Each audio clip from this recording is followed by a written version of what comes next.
Senator Richard Hale leaned toward the microphone, his half-smile flashing like a blade slicing through the solemn air. $100 million, he said, his voice full of sarcasm, just for hurting the feelings of a man in a red coat. Scattered laughter broke out. It wasn't a loud burst, but more like suppressed chuckles spreading from the press benches to a few people in the gallery. Camera flashes flickered wildly, the white light reflecting off the cold marble walls of the Royal Courts of Justice. For a brief moment, the atmosphere felt more like a press conference than a trial. Hale was used to this. He had stood before larger halls and tougher audiences. That disdainful smile wasn't aimed only at the man opposite him, Thomas Ward, a veteran in a scarlet uniform, but also at the American press packed into the back of the room. To them, this was golden content. A confident, even somewhat arrogant American politician bantering at a quiet British plaintiff. But what Hale didn't know was that Ward had no intention of seeking money or attention. He had come to do something he had waited 10 years to do. A secret kept in store, now about to be dragged into the light of justice. And when that truth was spoken, it wouldn't just scratch the surface of Richard Hale's career. It would blow it apart. A few reporters exchanged glances, struggling to contain their excitement. They thought they had the script pinned down. A sharp American politician cutting down a conservative British veteran. A feelings lawsuit wrapped up quickly with a few jokes and camera flashes. But they were wrong. Outside the courthouse, London was sunk in the biting cold of autumn. Bare branches, mist beating on camera lenses. American journalists had flown across the Atlantic just to chase the story. On television, coverage of the trial carried the tag cross-continental drama, opening with images of a powerful politician facing off against a solemn guard in a scarlet uniform. On social media, thousands of mocking comments about Ward had appeared even before the hearing began. A palace guard who thinks he's a war hero? Over 30 years of standing still, now suing for money. No one knew what was about to unfold, not even the people in the courtroom that day. The courthouse foyer echoed with footsteps, cold and vast like a church. Those present did not speak loudly. There were only hesitant whispers. A strange feeling spread everywhere, as if everyone were attending a ceremony whose meaning they did not yet understand. This was not just a lawsuit. This would be a moment that changed how people looked at a scarlet uniform, something many had long thought was only a ritual to please tourists. When the heavy wooden doors opened, the creak of the hinges seemed to stretch the tension in the air. Richard Hale entered first. A tailored navy blue suit hugged his frame, a silk tie gleaming under the ceiling lights. His stride radiated excessive confidence, as if this were a familiar press conference rather than a trial. Behind Hale trailed an entire entourage. 3 lawyers in black robes, 2 assistants carrying thick stacks of documents, and a media aide with a laptop in hand. They moved as one tight formation, like a perfectly oiled tactical machine. Each footstep struck firmly, echoing against the marble walls of the Royal Courts of Justice. A reporter whispered to a colleague, "Look at him. He seems like he's walking into a campaign rally, not a courtroom." The other chuckled softly. With that entourage, what difference is there from a campaign? In stark contrast, Thomas Ward had been there early, seated alone at the plaintiff's table. No lawyer, no aide, no pile of files. In front of him lay only a pen, a small notebook with worn edges, and a neatly folded sheet of paper. Ward wore the scarlet ceremonial uniform, the fabric vibrant yet faded slightly with years. His tunic was crisply ironed, every row of buttons polished as if by hand. His white gloves were spotless, without a single mark. And the bearskin cap rested properly beside his chair. Everything conveyed a strict respect for detail. He sat upright, hands clasped before him, gaze steady, seeking no one, avoiding no one. To outsiders, such composure might be mistaken for helplessness, but anyone who had ever stood beside soldiers knew it was the calm of someone trained to remain still in any situation. A young journalist in the back row asked quietly, "He really doesn't have a lawyer?" An older colleague nodded knowingly. Maybe he wants to face this himself, or maybe he believes silence is stronger than any argument. The atmosphere in the courtroom resembled a painting of opposites. On one side, political power, wealth, the noise of papers and microphones. On the other, a solitary figure in blazing red, armed with nothing but his own presence. The disparity seemed so great that many thought the outcome was already sealed. A few reporters quickly texted their editors, "Ward is alone, no lawyer. This case will be over fast." In their minds, this was an uneven fight, an unknown veteran against a seasoned politician, a David far too weak, facing a Goliath armed with modern weapons. But what no one in that room yet realized was that David had prepared not a stone, but a truth heavier than any weapon. Ward's silence was the prelude, and when it broke, it would change the entire atmosphere of that courtroom. Judge Eleanor Brooks sat upright on the high bench, the wooden gavel placed neatly beside her. She gave a slight nod as a signal. The air in the courtroom, already heavy, grew even more solemn. Richard Hale gripped the microphone, his voice resonant and clear. The same voice that had once charmed voters across dozens of U.S. states. He began with seemingly courteous words. "Your Honor, first, I want to emphasize that I hold deep respect for the people and the institutions of the United Kingdom. Your history, your traditions, I greatly admire them." He paused half a beat, cast a glance toward the press, and flashed a smile he had practiced hundreds of times in the mirror. But his tone shifted, light yet full of implication. This lawsuit is proof of a fundamental misunderstanding.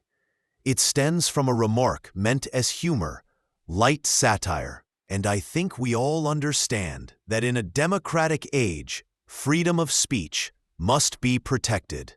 At the back, several journalists nodded. This was Hale's familiar weapon, using free speech as a shield. As soon as he finished, the large screen in the courtroom lit up. His legal team had prepared the recording in advance. It was footage of Hale speaking at a corporate dinner 2 weeks earlier. On stage, microphone in hand, he faced a sea of expensive suits and booming laughter. "You know," his voice rang out in the clip, "I saw some guards at Buckingham Palace. They look impressive, but I thought, seems like a lot of taxpayer money for a few lawn ornaments." The hall in the video erupted in laughter. Hale paused, waiting for it to die down, then added another jab. "But at least they're good at standing still. Maybe we should borrow one for Congress." The crowd burst into laughter again, this time with applause mixed in. In the courtroom, a few people chuckled. Some suppressed their laughs. Others shook their heads. Cameras swung quickly, hoping to catch Ward's reaction. But he remained motionless, eyes lowered, face expressionless. The video ended. Hale stepped forward, his voice more confident than before. "There you have it, Your Honor. A satirical remark, clear as day, without any personal insult. That is freedom of speech, not just for Americans, but for every democratic society. We have the right to joke, the right to satirize, as long as no real harm is done. One of his lawyers tugged at his sleeve, whispering, "Sir, perhaps it's best to hold back a little." Hale brushed him off, leaned closer to the mic, and to be honest, standing guard at a gate, though ceremonial and formal, can't be compared to real combat. It is performance, not heroism. A low stir ran through the room. Judge Brooks furrowed her brows, reminding him in a firm voice, "Mr. Hale, this is a court, not a political hall." "Of course, Your Honor." Hale bowed slightly, but the smile lingered. He pressed on. "What I mean is, no one was harmed by those words. If now the law requires us to protect feelings from even light jokes, then I fear society will lose its freedom." His entire team of lawyers nodded, as if everything had been arranged to perfection. Hale looked around confidently, his gaze settling on Thomas Ward. He expected a reaction, anger, outrage, at least a frown. But Ward sat still, unmoving, like a statue of stone. That silence only made Hale's confidence more glaring, and in his arrogance, he did not realize he had just belittled not only a single soldier, but an entire past that had been kept hidden for years. The atmosphere in the courtroom seemed stretched to its limit after Richard Hale finished his defense. He leaned back in his chair, arms crossed, smiling, certain the matter was already decided. Judge Eleanor Brooks turned to the plaintiff. "Sergeant Thomas Ward, it is now your turn." In that moment, time seemed to slow. Ward sat motionless for a few more seconds, not from hesitation, but as though he were weighing every breath, every movement. Then he stood up. The sound of the wooden chair scraping lightly against the stone floor rang out. Not loud, but in the silence, it echoed like the strike of a gavel.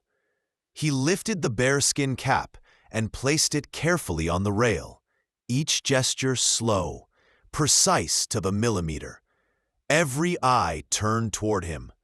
Photographers adjusted their lenses, fingers tensed on the shutter. Hale's lawyers bent their heads together in whispers. Hale himself glanced sideways, a half-smile spreading, as if to say, "Well then, show me what you've got." Ward walked step by step to the witness stand. The sound of his leather shoes on the marble floor reverberated, neither fast nor slow, but steady and firm. Some in the gallery felt the echoes pound against their own chests. He faced the courtroom, placed his hand on the microphone, and spoke his first words of the day. "I am not suing because I was offended. I am suing because you spoke a lie, and many people believed it." No shouting, no hand-waving. His voice was low, even, but it carried to every corner of the room. Pens paused mid-scratch.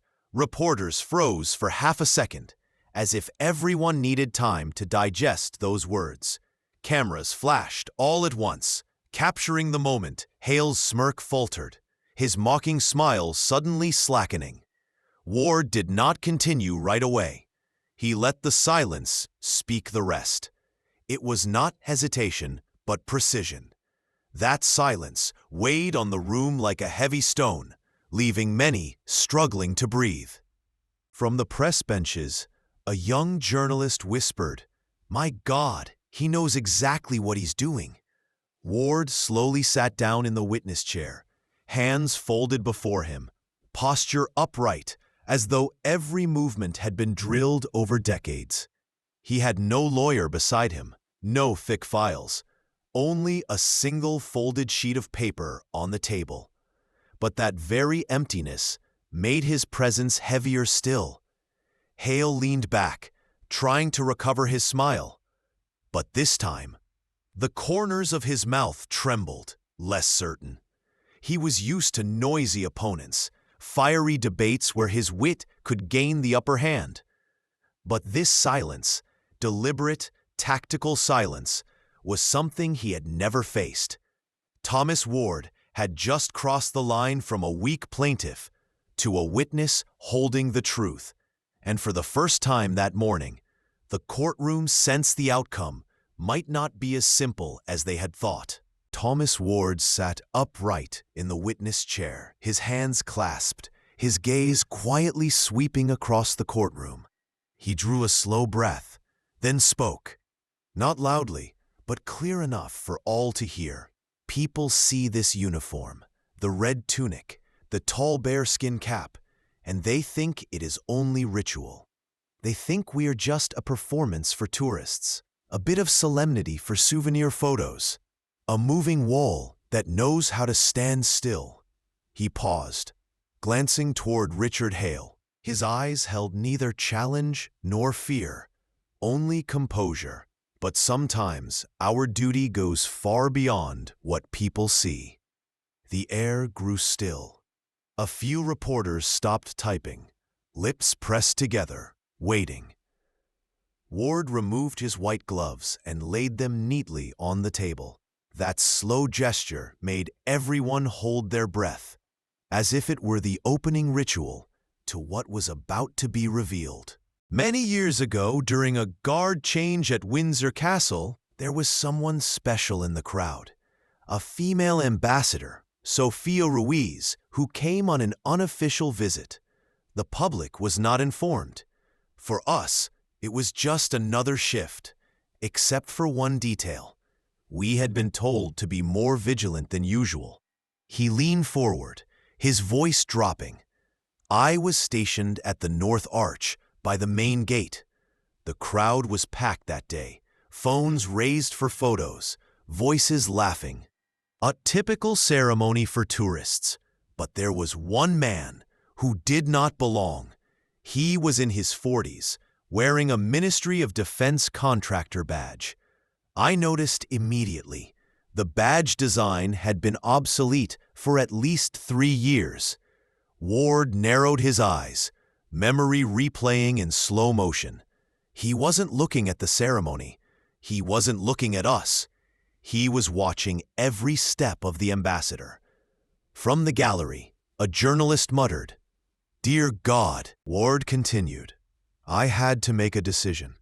Procedure told me to hold my post, but instinct said something was wrong. I stepped out of line, not quickly, not hastily, so the crowd wouldn't notice. Many tourists probably thought I was reminding someone not to cross the barrier. Some cameras may even have recorded it, but in reality, I was walking straight toward a man carrying a threat. He emphasized each word, eyes fixed on Richard Hale. In his pocket, I found a disguised recording device, a detailed map of the diplomatic residence, and, according to the later bomb squad report, the components of an improvised incendiary device. A wave of murmurs surged through the courtroom. Some mouths hung open. A few pens dropped to the floor with a sharp clack that echoed in the silence. Ward stopped, took the folded paper from the table. He didn't open it yet, just tapped it lightly with his finger, as if to stress that the real weight lay there. The matter was handled immediately. The suspect was arrested. Everything kept quiet. The public never knew. The press never reported it. We were ordered. This must not be spread. He lifted his head, voice carrying. But that does not mean it never happened. Judge Brooks narrowed her eyes, leaning forward. Mr. Ward, do you have any document to prove your testimony? Ward nodded, unfolded the paper, and set it on the table. Pale yellow paper, stamped with an official seal. This is a declassified memorandum from the National Security Agency, released 2 weeks ago after years of patience. It confirms the incident, the suspect's intent, and emphasizes My action prevented a diplomatic crisis. A clerk hurried forward, took the document, and presented it to the judge.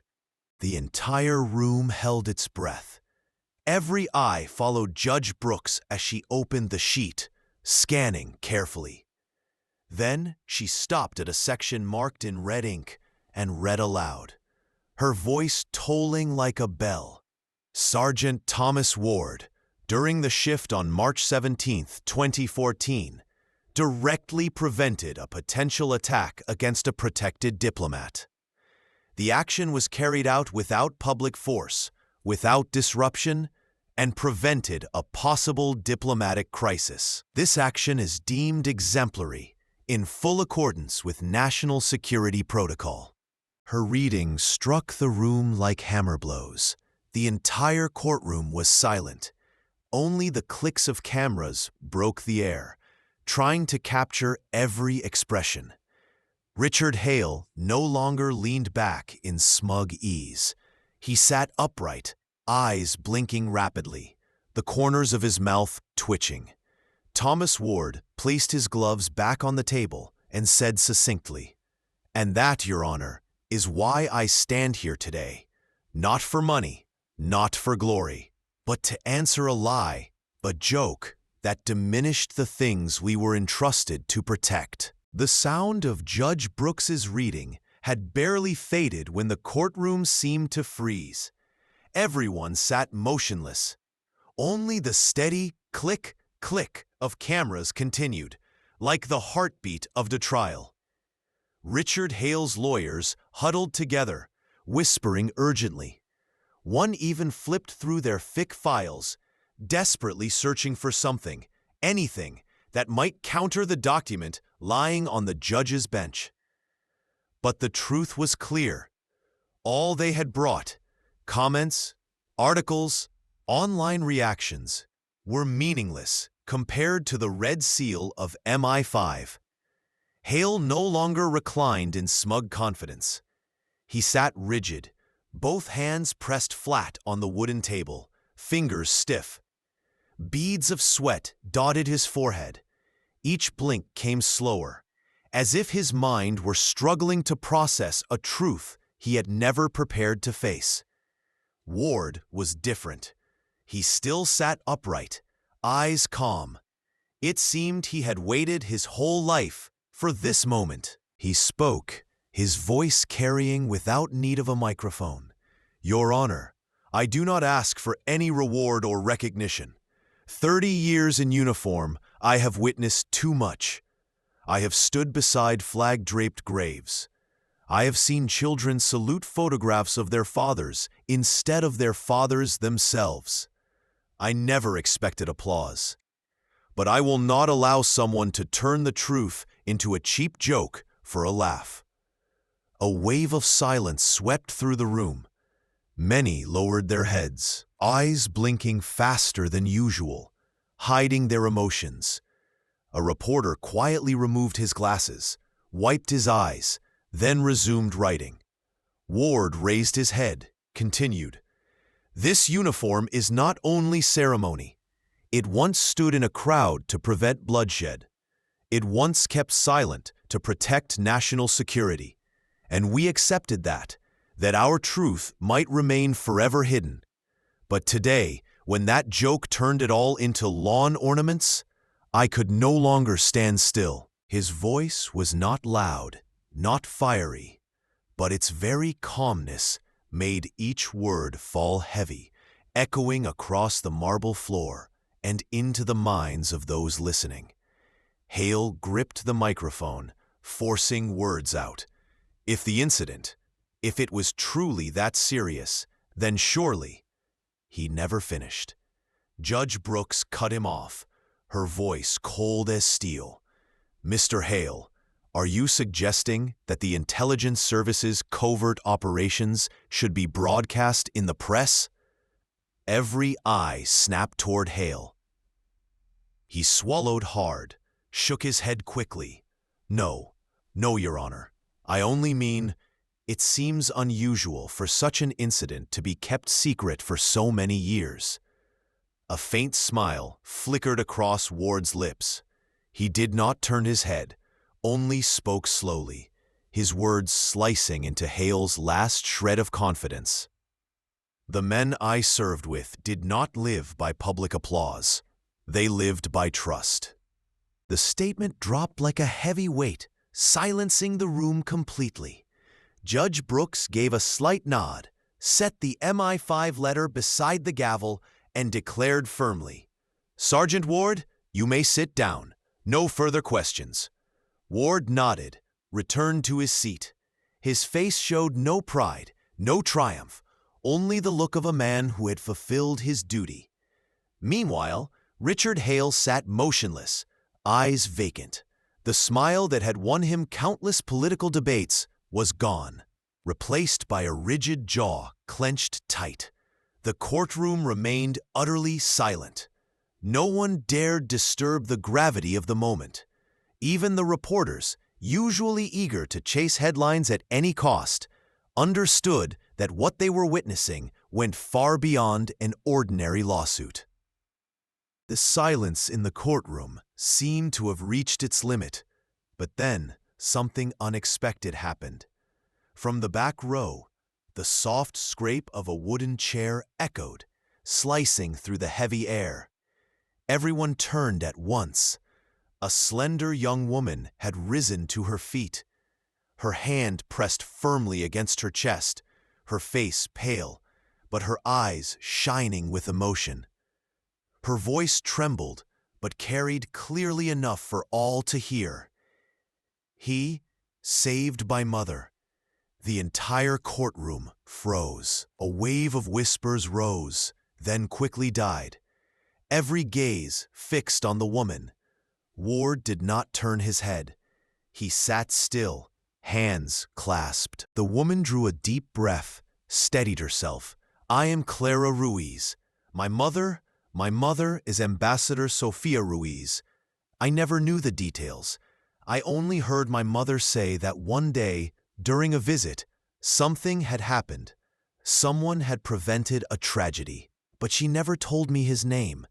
She only said a soldier did the right thing at the right moment. Today, I know it was him."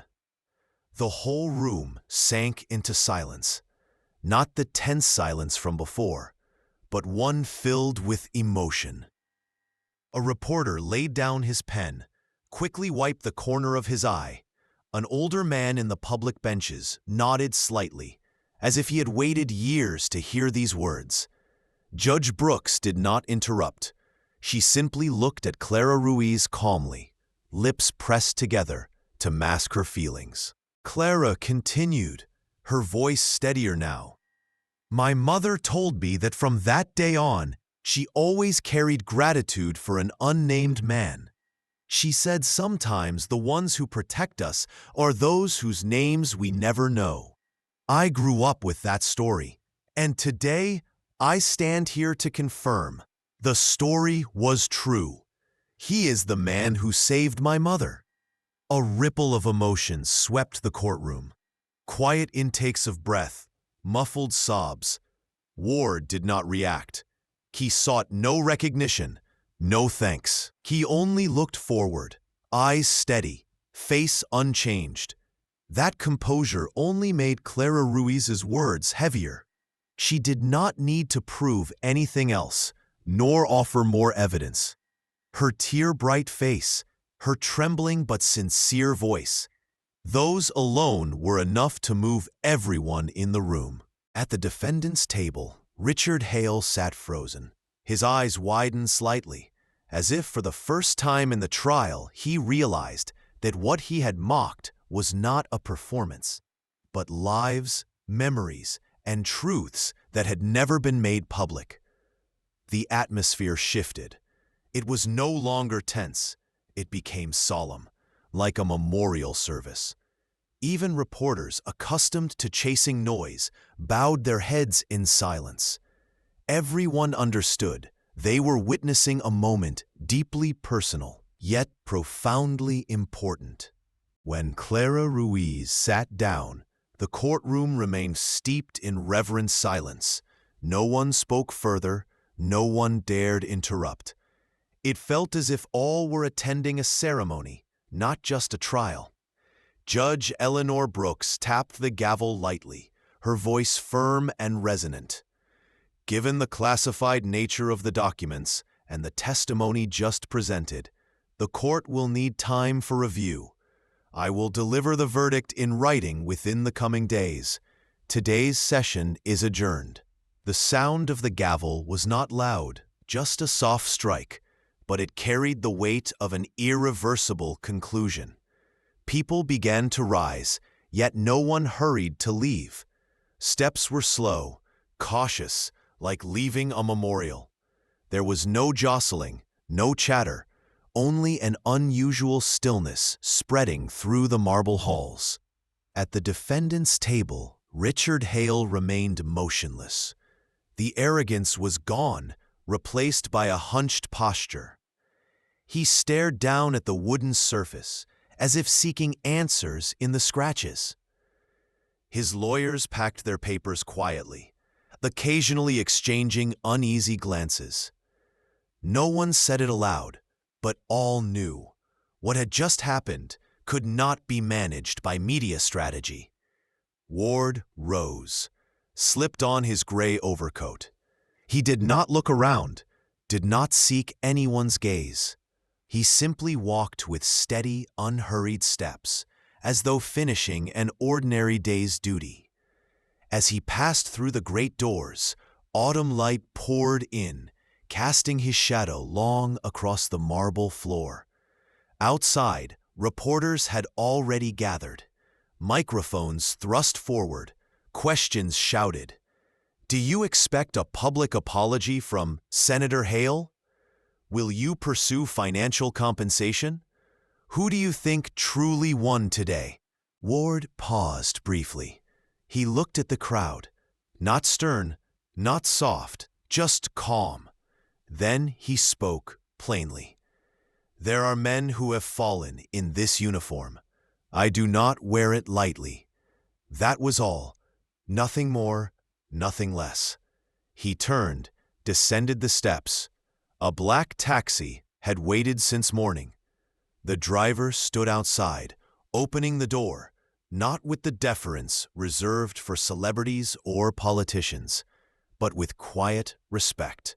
Ward stepped inside, the door shut. As the taxi pulled away, reporters kept calling, but he never turned back. At that moment, a woman's voice rose from the crowd. Not a question, just two words: "Thank you." Ward gave a slight nod in silence.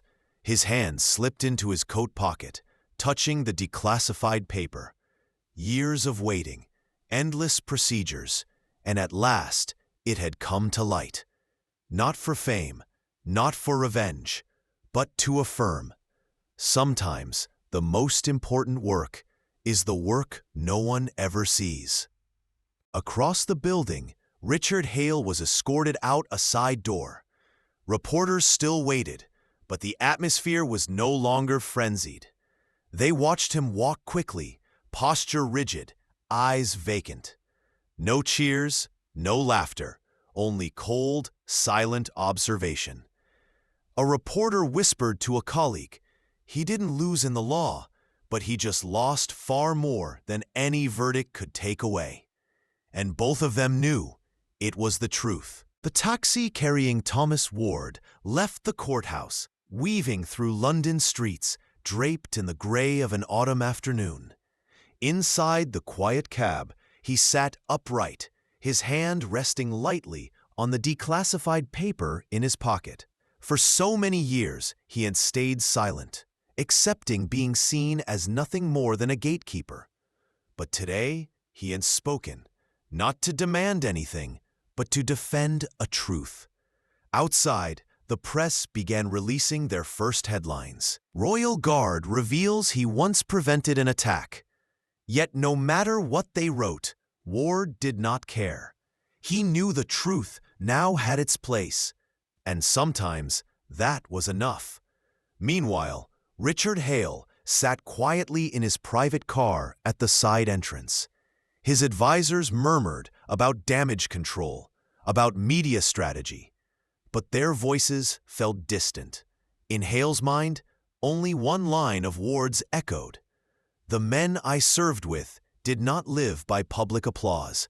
They lived by trust. It was a line no press release could erase. That evening, the nightly news showed footage of Ward leaving the courthouse, along with his brief remark, "I do not wear this uniform lightly." The image spread quickly. Thousands of comments appeared beneath the video. "This is true dignity. For too long, we've seen them only as part of a ceremony." He didn't need to shout. Silence said it all. Ward never read those words. He didn't need to. He knew well. The true value of service lies in action, not recognition. A few days later, a mid-level official in the Home Office wrote in an internal report, "The most powerful impression left from the case was not the legal arguments, but a simple statement. Sometimes the most important work looks like nothing at all." That line spread, becoming the most quoted takeaway, far more than any of Hale's defenses. And the story closed with a question for us all. If the most important moment of your life were dismissed as a joke, what would you do? Would you stay silent, or would you speak, bringing the truth to light, even knowing it might change everything? Thomas Ward chose the latter. He didn't need grand speeches, didn't need fiery rhetoric.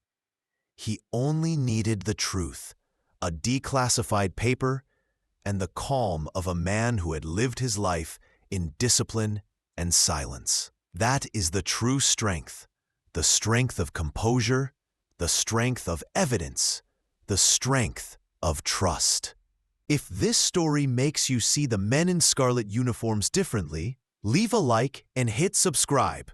We'll bring you more stories of quiet courage. And what do you think?